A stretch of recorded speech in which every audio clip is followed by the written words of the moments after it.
Hello, my name is Chris Young, and welcome to the UYC Show. Urban Youth Collaborative is a nonprofit 501c3 based in San Diego.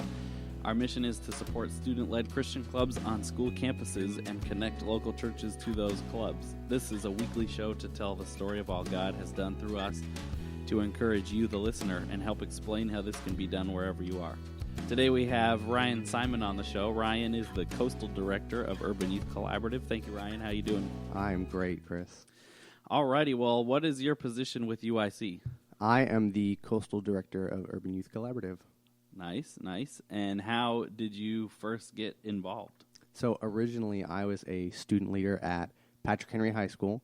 I was the Christian Club co-president from my sophomore year until I graduated at Patrick Henry. Awesome. And why don't you talk about a little bit your experience as a student leader at Patrick Henry? So originally, when I first came in as a sophomore, I was kind of shoved into the president position, and I felt very, very ill-equipped as a 15-year-old to be leading a club full of sophomores, juniors, seniors, and also some freshmen. And it was a huge growing period for me, being in front of people, speaking, leading, and being on campus, being known as that guy who was, the Christian guy. And so as we began developing more leaders, as we got more people on our leadership team, I felt increasingly confident into what God had called me to do. I started going to the church that I am currently at, The Grove, and they were instrumental in pouring into me and developing my leadership skills.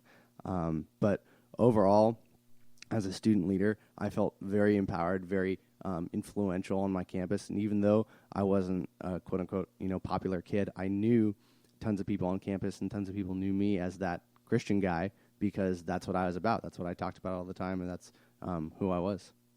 Nice. Why don't you talk a little bit about kind of the different dynamics of different leadership teams that were there? Because I know there, you came in and there was a president already there, and then you kind of became co-president. So why don't you talk a little bit about the different dynamics in that? Yeah.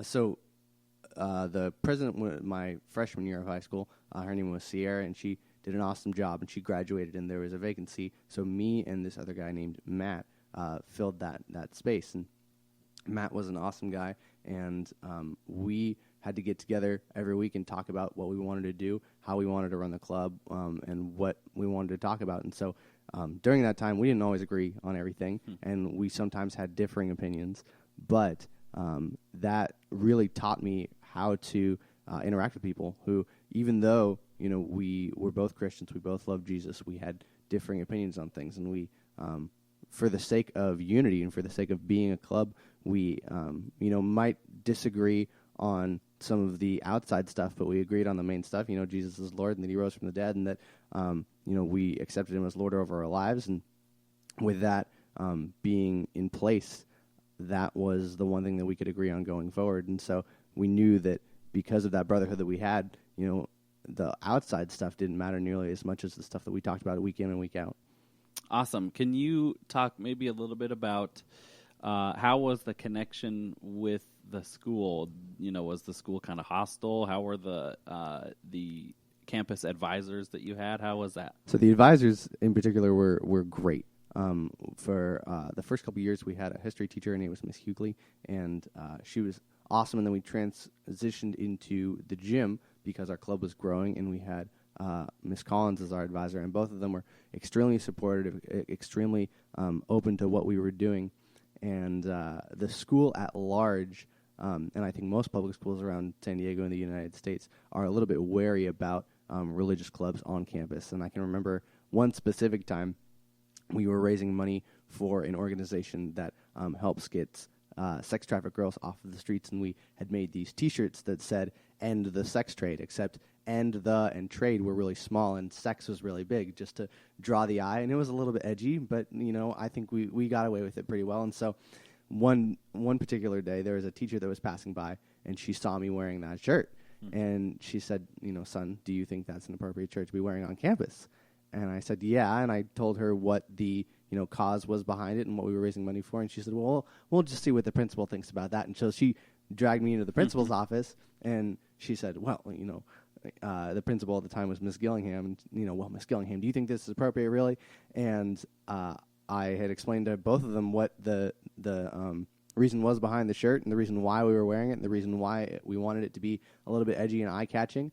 And the principal just said, they're raising money for a good cause and they're not harming anybody, so I think that, he's free to go. And so there were certain instances where individuals in the school were a little bit hostile to what our mission was, but overall, I think we experienced a lot of growth and a lot of real positivity in Patrick Henry High School.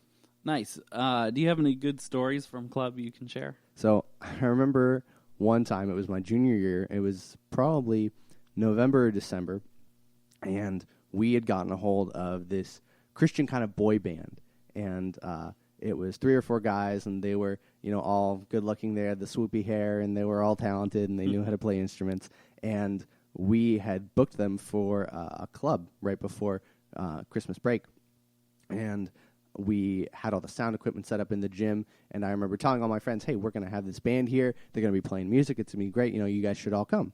And our normal attendance was probably maybe 50 or 60 people at that point, which isn't small, but isn't, gigantic, and it was manageable at the time. And the band started playing, and we had our normal crowd come in, and then people started hearing the music, and more people started coming in, and more people started coming in. And we had around 250 people in the gym filling up completely one side of the bleachers, and people, filling out the doors, and I'm sure there was a fire code hazard. And I remember I wasn't 100% sure that we were exactly allowed to do that. And so the principal came in, and she was watching, and I could see the teachers and her all kind of congregating and talking about something, and I went up to them, and I'm like, are we okay to do this? Like, we just have a bunch of people here. They're just a band. We invited them. They're our guests. And they're like, yeah, I think this is okay. And the band, once they got finished, it was Justin Bieber or NSYNC or something. A bunch of students piled out of the bleachers and swarmed them and wanted autographs and wanted to buy their CDs, and it was crazy. So, at one point during the club, we had, 10% of the Patrick Henry population at the club, which is, I think, one of the coolest experiences that I had. Yeah. Any other good stories? Maybe you could share some stories about the student leadership, maybe, or, what else do you think? Yeah, for sure. I think, honestly, like, day in and day out, one of the coolest things was just seeing the faithfulness of the leaders. We had a really solid leadership team going into my senior year of high school, and just them being there every single week. You were there every week, Chris, and people that were pouring into me and pouring into the leaders were just so consistent about being there, and I could count on any one person to be there if I wasn't. And just to see the friendships that I made, one of the student leaders that served with me was an intern at UYC for a couple years, and he really bought into the vision of pouring into student leaders and recognizing how important reaching students are on campus. And I really think that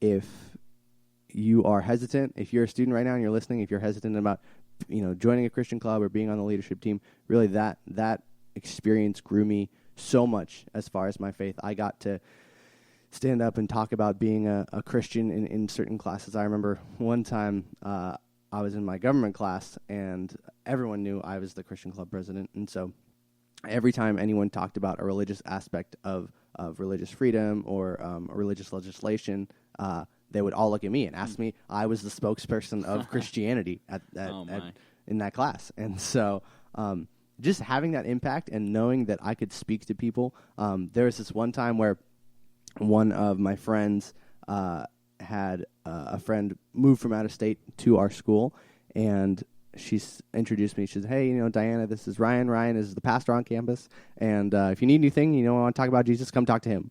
And nice. So I didn't know whether I was up to being the pastor on campus, but that was my role. So I just had to live with that, and I had to roll with the punches sometimes. Nice. So what have you been up to since you graduated? So after I graduated, I took a gap year. So I was refraining from going to school. And during that time, I was an intern at UYC. And during that year, I went to several different schools around San Diego County and helped with just leading them, whether it was leading worship, speaking, running games, just delivering pizza, if it was just standing in the corner and letting the student leaders do their thing. That was my role as an intern, and I really felt very empowered to go to these clubs and to be the next evolution of the leader that I was called to be. And it really, because I was a student leader at Patrick Henry, that experience emboldened me to just keep doing what I was doing. Yeah, nice. So what else have you been doing after that gap year then? Mm-hmm. So after that gap year, I was brought on staff at UYC as the coastal director. So now I serve the Point Loma, Pacific Beach, Coronado, Mission Bay area of schools. And I really am just super, super blessed by that. There's been a lot of things that I have not felt confident in myself, and I've had to step out in faith and just trust God that He knew what He was doing, placing me in that position. And every season since graduating has just been a season of growth, a season of finding out what I'm good at, what I'm not good at, mostly what I'm not good at, and really just stepping forward into what God has called me to do. I accepted an internship position at my church, The Grove, and that's been awesome. I've been a junior high leader there for 2 years, and just to see the kids grow has been great. And yeah, that's great. What are a few things that you've learned because of UYC? So I think one of the main things, I got on staff when I was 19 years old, and now I'm the wise old age of 20. Mm-hmm. And during that year, I had a lot of responsibilities put on me that I didn't necessarily think that I could handle. And really, God has been molding me and shaping me and really just affirming that I am where I am for a reason, and that, it's the verse in 1 Timothy where it talks about, let no one despise you because of your youth, but lead in faith and purity and in conduct. And I have just been so blessed to be able to lead despite being so young and despite, shortcomings and things that I've felt that I'm unworthy or unable to do. I've had leaders in my life that have pushed me and told me that I am capable, and most of all, that, God has really been shaping me and molding me and being, someone and something that I could lean on when I didn't feel worthy. That's great. You have any final thoughts before we go? Yeah.